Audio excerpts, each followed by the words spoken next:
Hello दोस्तों, आज की वीडियो में हम लोग डिस्कस करने वाले हैं how to find average speed when a body covering different distances with different speed.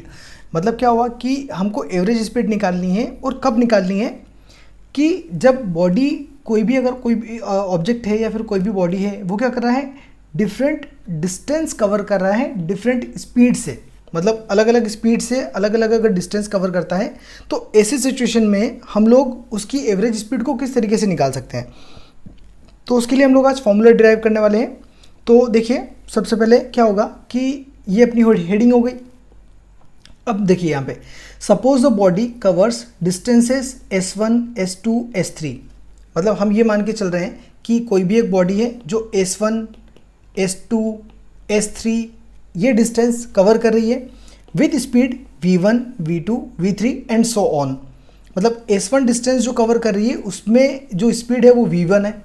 जब S2 डिस्टेंस कवर कर रही है तो जो स्पीड है वो V2 है। जब S3 डिस्टेंस कवर कर रही है तब जो स्पीड है वो V3 है।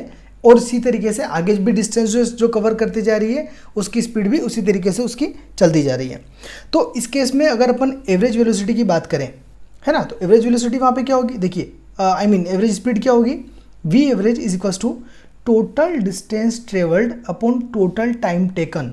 यानी कि उस ऑब्जेक्ट ने टोटल डिस्टेंस कितना कवर किया और टोटल टाइम कितना लिया। इसी तरीके से हम लोग एवरेज स्पीड निकालते हैं, जो अपना जनरल फॉर्मूला होता है टोटल डिस्टेंस ट्रेवल्ड मतलब कि S और टोटल टाइम टेकन मतलब कि T। Correct, okay. अब देखिए टोटल डिस्टेंस कितनी कवर कर रहा है ऑब्जेक्ट, हमने क्या बोला है कि S1 है, S2 है, S3 है। इस तरीके से क्या अपने पास में बहुत सारी वेलोसिटीज़ है, स्पीड्स है। तो हम लोगों ने क्या करा, सभी को यहाँ पे प्लस कर दिया।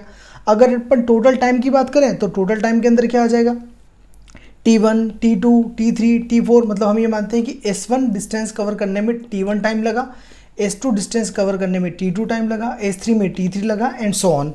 तो यहाँ पे T1 plus T2 plus T3 इस तरीके से अपन ने लिख दिया। करेक्ट।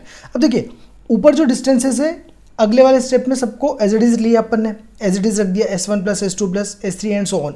अब यहाँ पे अपने पास में जो टाइम है T, इस T को हम लोग कैसे लिख सकते हैं, S1 अपॉन V1। क्यों, क्योंकि देखिए speed is equals to formula होता है डिस्टेंस अपॉन टाइम। तो टाइम इज इक्वल्स टू क्या हो जाएगा, टाइम इज इक्वल्स टू हो जाएगा डिस्टेंस अपॉन स्पीड। डिस्टेंस कितनी है S1 के लिए, है ना। अगर मान लो डिस्टेंस को हम लोग S1 लेते हैं, स्पीड कितनी है अपने पास में V1 है।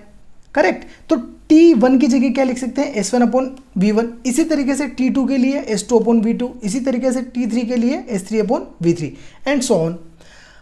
अब अगर आप इसको आगे सॉल्व करो तो अपना आंसर आ जाएगा। बट अगर हम इसमें एक स्पेशल केस मान के चलें, और वो क्या कि S1 को S2 के इक्वल कर दें जो कि S हो।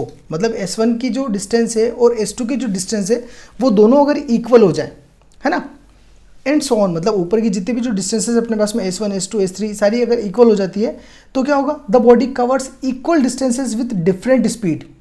ये फॉर्मूला क्या हो गया, अलग अलग डिस्टेंस अलग अलग स्पीड के लिए। तो आप यहाँ पर इसको डायरेक्ट पुट कर सकते हो। लेकिन अगर इसके अंदर अपन एक स्पेशल केस लेके चले जिसके अंदर अगर हम ये बोलें कि जो डिस्टेंसेस हैं वो क्या हो गई, इक्वल डिस्टेंस हो गई बट डिफरेंट स्पीड से अगर हो रही है, तब क्या होगा। देखिए यहाँ पे अगर अपन ने S1 को और S2 को सिर्फ दो ले लेते हैं, अपन दो डिस्टेंस ले लेते हैं, तो S1 और S2 दोनों की जगह क्या कर देंगे, S प्लस S कर देंगे। तो ऊपर कितना हो जाएगा, 2S हो जाएगा, है ना। यहाँ पे देखिए 2S हो गया। अब जो नीचे है अपने पास में, नीचे में क्या हो जाएगा, S1 और S2 इन दोनों की जगह क्या लिख देंगे अपन, S अपॉन V1 और S अपॉन V2। तो S कॉमन आ जाएगा, यहाँ क्या बचेगा, 1 अपॉन V1 और 1 अपॉन V2 बचेगा। ओके। अब देखिए S से S कैंसिल आउट, ऊपर कितना बचा, 2 बचा। अब यहाँ पे V1 और V2 का एलसीएम लेंगे। एलसीएम लेने के बाद में क्या करोगे, जो नीचे वाला टर्म है, जैसे देखिए यहाँ पे हम लोगों ने एलसीएम ले लिया V1 और V2 नीचे, ठीक है। तो यहाँ पे क्या बचेगा, V2 प्लस V1 बचेगा अपने पास में।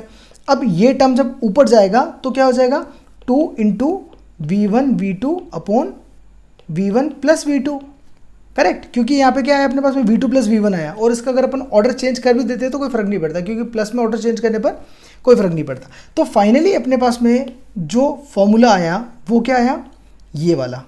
किस केस में, अगर मान लो कोई दो डिस्टेंसेस आपके पास में है, ठीक है, और जो डिस्टेंस है वो इक्वल है बट डिफरेंट स्पीड से अगर कवर कर रहे हैं तो ये फॉर्मूला लगा सकते हो। और मतलब अगर अलग अलग स्पीड है, अलग अलग टाइम दिए हुए हैं तो आप ऊपर वाला डायरेक्ट फॉर्मूला अप्लाई कर सकते हो, ये वाला फॉर्मूला अपना, ठीक है, इस तरीके से। तो इस तरीके से हम लोग क्या करेंगे, इनको फाइंड आउट करेंगे। सो आज के वीडियो में इतना ही। Thanks for watching.